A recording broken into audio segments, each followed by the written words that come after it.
Are you actually billing out the number of hours that you think you are? The number of hours that you put in your model when you came up with your profitability and your pricing? That is the topic of this week's Planning for Profit Minute. You know, we estimate how many hours we're billing out, but if we're not right, it doesn't matter. Our pricing is going to be wrong.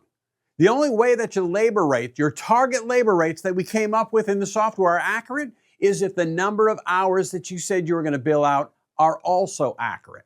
And so we want to make sure as we go through the course of the year that the number of hours that we think that we thought we were going to bill out are actually getting billed.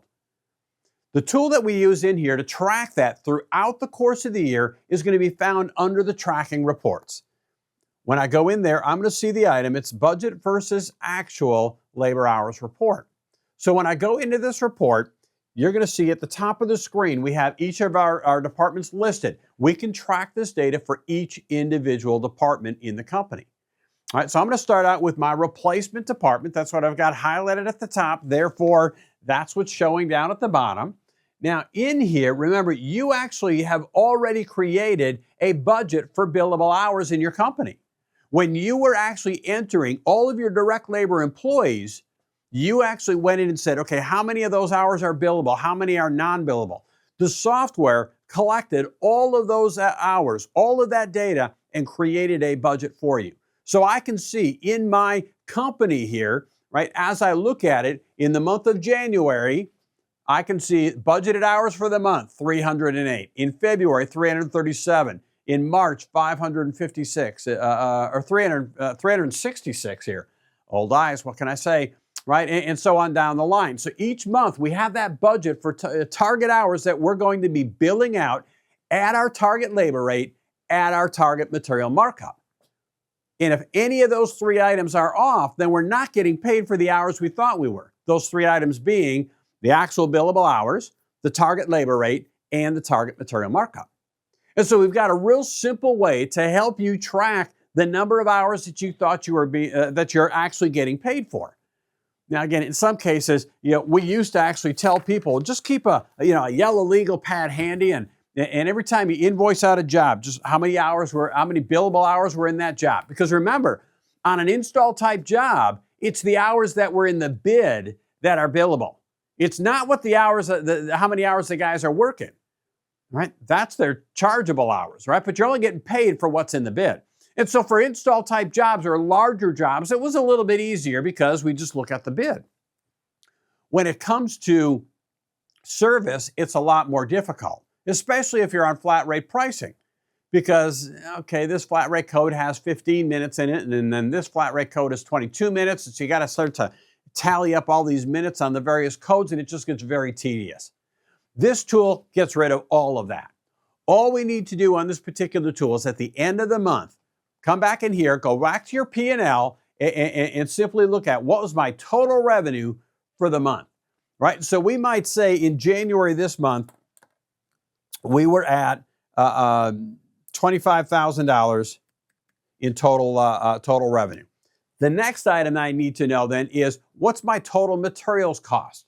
So let's say my total materials cost in this particular case was roughly $3,500. Whoops, $3,500. That tells me that I got paid for 216.87 billable hours for this month. Now, my budget was 308. So that tells me that I was 91 hours less than what I thought I was going to be for this particular time of the year. All right, and so that's the first month. The end of February, I can come back here again. And I'll say in February, we actually did $35,000. And we've got material costs of $3,800. All right, we got paid for, at that point, 330 hours. Our budget was 337. What that means at this point, so for the month, we were 7 hours behind schedule. And if I look down into the pink section, I can see it's keeping a cumulative total. I'm now 98 hours behind where I thought I was going to be at this point throughout the course of the year. And then March kicks in. March, we were at $45,000. Our materials were In this particular case, let's say they were $4,500, right? So we got paid 433 hours in the month. Our budget was 366. We're 66 hours ahead of where we thought we were going to be at this point in the year. And again, in the cumulative total, we're now only 31 hours behind where we thought we were going to be at this point in the year.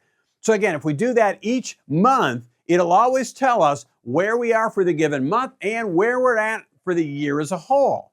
Now, we've also made this a little bit easier because I can scroll down and I can see the chart at the bottom with the cumulative actual versus accumulated budgeted billable hours. On this chart, the gold bars is my budget. That's where I thought I was going to be at that point in the year. The blue bars is what I've actually done. But to me in this report, the important one is the green line and the blue dotted line. The blue dotted line is my zero budget line. That's the point where when I'm at that line, I'm billing out the number of hours I thought I was going to at this point in the year. As long as I'm at or above that blue dotted line with the green line, then I'm in good shape. My pricing is right on the money. So let's say, for example, right, and we're going to make it blatantly obvious, we did $60,000 in revenue in April, and again, we only had $5,000 in materials, right? So at that point, it says we billed out, we got paid for $602 at our target labor rate, at our target material markup, right? Our budget was $361. And so at that point, when I come back, we're now 186 hours ahead of where we thought we were going to be at this point in the year. That makes it very clear. Right now, when I go back and look at my chart, I can see that again,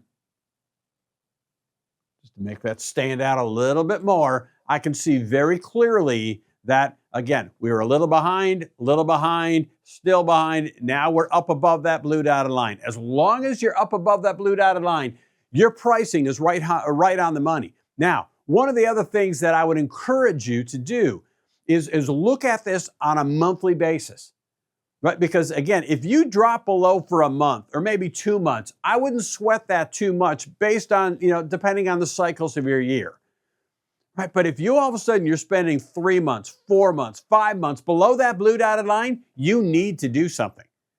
Because again, if we finish up the year below the blue dotted line, you didn't bill out the number of hours you thought you were going to, and what you were charging per hour is too low, right? So if I'm going to be too low, I want to know about it in June, July, August, mid-year, where I can still do something about it. And if I'm below that blue dotted line, I really have one of two options. I can, number one, increase my labor rate, or number two, go out and find more work to increase the number of billable hours. One or the other.